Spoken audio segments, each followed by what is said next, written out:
Late last Friday, just as soon as the Colorado Inside Out panel predicted he would veto it, Governor John Hickenlooper signed the liquor sales for grocery stores bill. The governor said that it is not a perfect solution, but he prefers it to the proposed ballot initiative. Meanwhile, supporters of the ballot issue have yet to officially halt their campaign.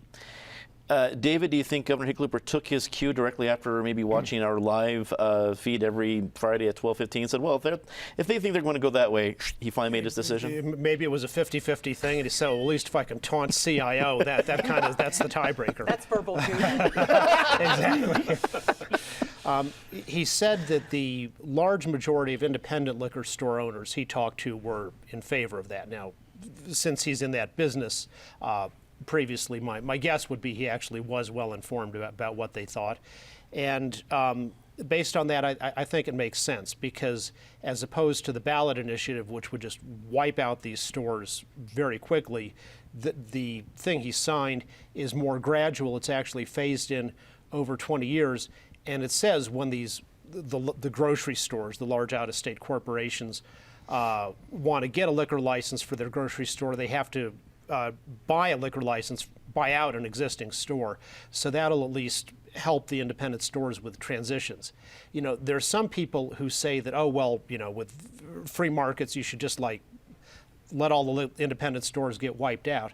But I would agree with Supreme Court Justice Rufus Peckham around the turn of the 20th century, who was one of the Supreme Court's great defenders of freedom of contract and economic liberty.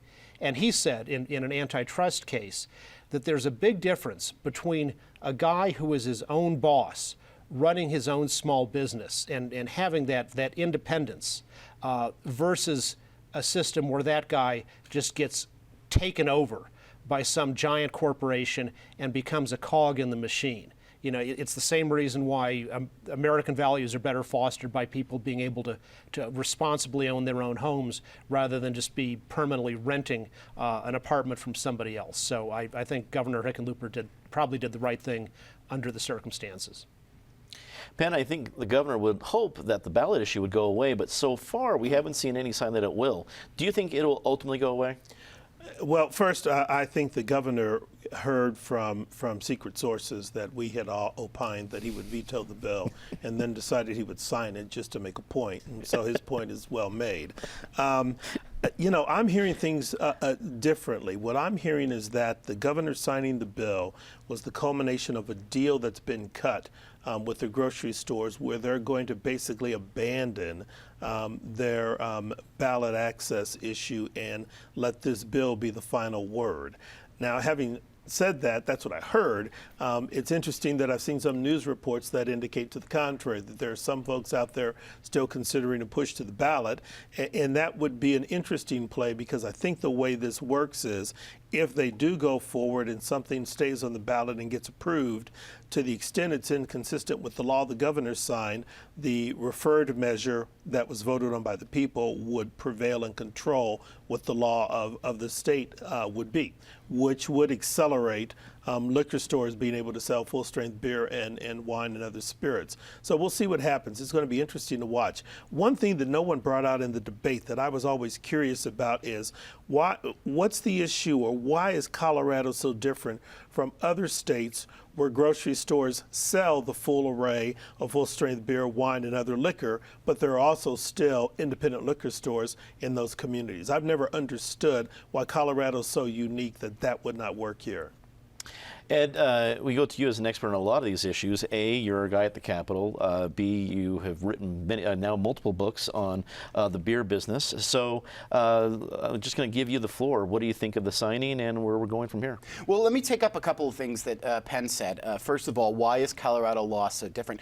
I think one of the reasons the governor signed this, and so many people got behind this, even people who are normally just complete free market people, is the idea not that they want more regulations on the market, but the fact that for 80 plus years now, since the end of Prohibition, liquor store owners have operated under these conditions. They have invested their life savings into opening up their small stores, and most of the 1,650 stores in this state are small liquor stores. They're not Applejack and Argonaut, believing they would not have to go head-to-head with the grocery stores, and in fact, in many cases, opening up right next to them. So the idea that you're protecting them isn't so much a protectionism clause the governor governor reasoned.